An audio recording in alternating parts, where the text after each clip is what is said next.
नमस्कार। आज हम एक बहुत ही गहरी बात पर चर्चा करने वाले हैं जिसका शीर्षक है मेहनत का दूध और लालच का खून।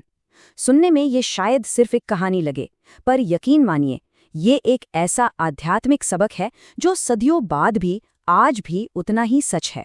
तो चलिए सीधा मुद्दे पर आते हैं। एक सवाल, क्या ऐसा हो सकता है कि एक सूखी सादी सी रोटी किसी राजा के 56 भोग से भी ज्यादा कीमती हो जाए? सुनने में अजीब लगता है ना, पर आज हम इसी सवाल की तह तक जाएंगे। तो कहानी की शुरुआत होती है एक गांव से। माहौल में एक अजीब सी हलचल है क्योंकि वहां गुरु नानक देव जी का आगमन हुआ है। सोचिए, उनके आने की खबरी जैसे हवा में एक नई उम्मीद घोल देती है। पूरा का पूरा गांव उनके दर्शन के लिए उमड़ पड़ता है। अब गुरुजी आए हैं तो निमंत्रण तो आएंगे ही, पर यहाँ दो बहुत अलग अलग निमंत्रण आते हैं। एक आता है गांव के सबसे अमीर, सबसे ताकतवर मुखिया मलिक भागो की तरफ से एक शाही दावत का बुलावा, और दूसरा न्योता आता है एक बहुत ही गरीब लेकिन नेक दिल और ईमानदार बढ़ई भाई लालो की तरफ से। तो देखिए, यहाँ कहानी के दो बिल्कुल अलग अलग ध्रुव हमारे सामने हैं। एक तरफ है भाई लालो, जिनकी पहचान है उनकी विनम्रता, उनकी ईमानदारी की मेहनत, और दूसरी तरफ है मलिक भागो, जिसकी दौलत, जिसका रुतबा गरीबों के शोषण पर टिका है। एक के पास देने के लिए प्यार से बनी सादी रोटी है, तो दूसरे के पास दिखाने के लिए शाही पकवानों का पूरा अंबार। तो गुरु नानक ने क्या चुना?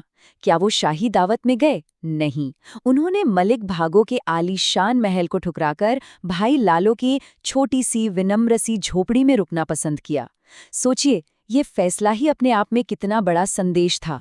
पर हाँ, ये एक ऐसा संदेश था जिसे गांव का अमीर मुखिया बिल्कुल भी समझ नहीं पाया।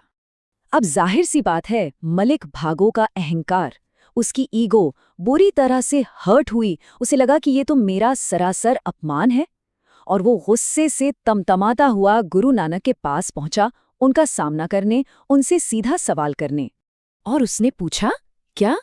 उसने कहा, गुरुजी, आखिर आप मेरी शाही दावत को ठुकराकर उस गरीब बढ़ई के घर की सूखी रोटियां क्यों खा रहे हैं? उसकी आवाज में ना सिर्फ गुस्सा नहीं था, घमंड और हैरानी का एक अजीब सा मेल था। उसे तो यकीन ही नहीं हो पा रहा था कि कोई उसकी दौलत को, उसकी शान शौकत को ऐसे ठुकरा भी सकता है। बस यहीं कहानी एक पल के लिए रुक जाती है और हम सबसे एक सवाल पूछती है कि किसी भी तोहफे का, किसी भी भेंट का असली मोल क्या है? क्या वो उसकी कीमत है या फिर उसको देने वाले की नीयत, उसका भाव? गुरु नानक ने बहुत शांति से मलिक भागो की सारी बातें सुनी। फिर उन्होंने भाई लालो से वो सूखी रोटी मंगवाई, वही रोटी जो उसकी दिन भर की मेहनत का फल थी, और उसे अपने एक हाथ में पकड़ लिया। फिर वो मलिक भागो की तरफ मुड़े और उसकी शाही दावत से भी एक लजीज पकवान मंगवाया और उसे अपने दूसरे हाथ में थाम लिया। अब देखे, पूरी सभा के सामने एक हाथ में थी सादगी और दूसरे हाथ में शान शौकत। और फिर उस पूरी भीड़ के सामने गुरु नानक ने अपनी दोनों मुट्ठियों को जोर से भींच लिया।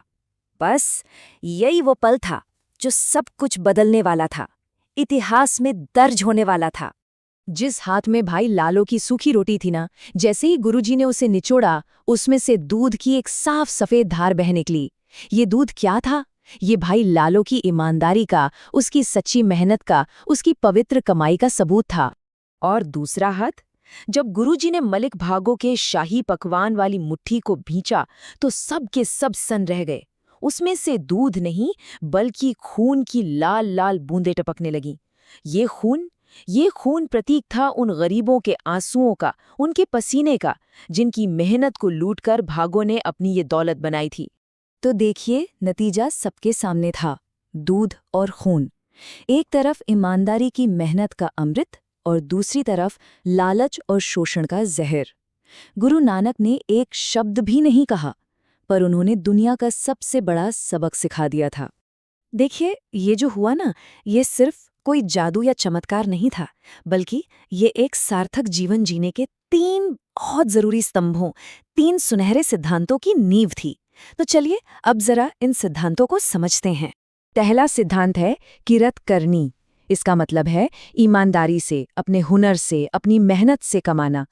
पर बात सिर्फ ईमानदारी से कमाने की नहीं है, बात ये भी है कि हमारा काम समाज के लिए फायदेमंद हो।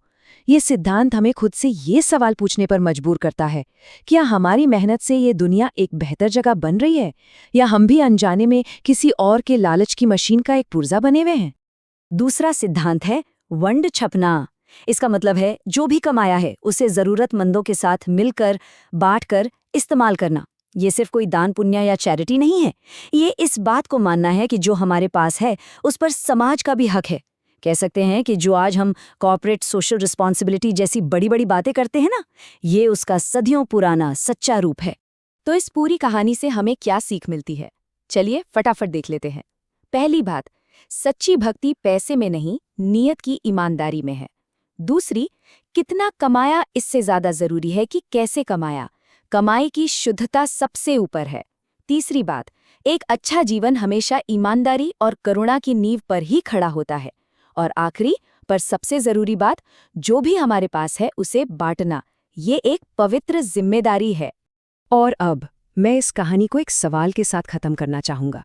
आज की दुनिया में जहां हर तरफ दौलत की, चीजों की कोई कमी नहीं है, जरा रुककर सोचिए, हमारी अपनी कमाई का, हमारी दौलत का असली स्वभाव क्या है?